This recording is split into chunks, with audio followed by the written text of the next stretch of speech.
Teaching children how to think, speak, and write was once a clear objective of a school. In recent years, however, it has become obvious that some schools are teaching children what to think instead of how to think. That is not the case at Challenger School today, nor has it ever been the case over the last 6 decades. Teaching children how to think, using logic and rationality to identify, integrate, and connect information that is presented to them, is an essential focus at Challenger.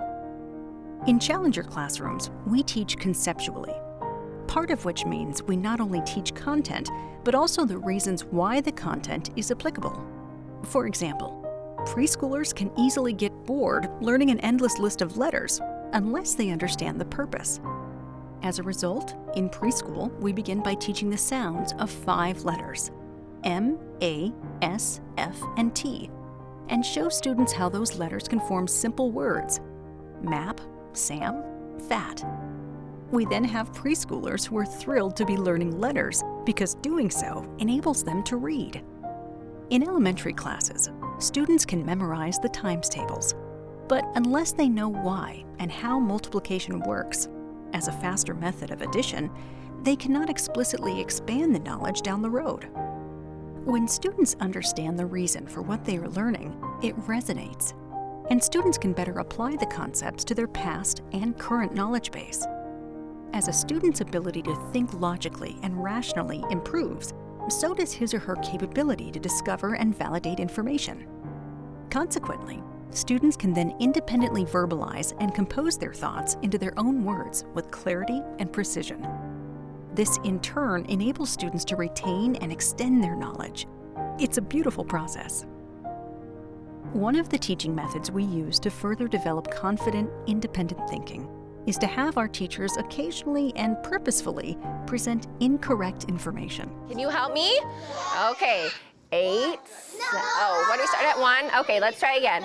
1. For example, a preschool teacher may teach E says ooh and ah, and delight when a student joyfully replies with a resounding no.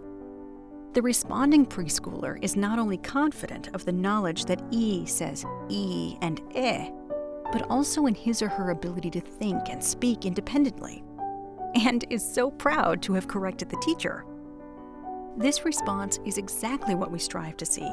Instead of having the child blindly accept what the teacher says, even when the child knows the information is incorrect. This pure intellectual development can only take place within an environment of freedom.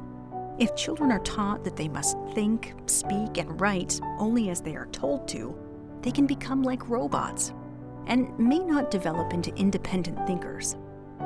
This is why students do not flourish academically when they are taught only by memorizing echoed facts that have no connections or integration to life and other subjects. We provide ample opportunities for elementary and middle school students to practice and demonstrate their developing thinking, speaking, and writing abilities. In addition to the reading of thought-provoking novels, engaging classroom discussions, and writing of essays, the Speech Festival and Young Author competitions are greatly anticipated highlights of the year. So, the next time you get peppered with questions from your child, guide the discussion with encouraging how and why questions that test his or her logic. Recognize that the process of questioning, validating, and connecting information is integral to helping your child learn how to think. Rest assured, we'll continue to do the same.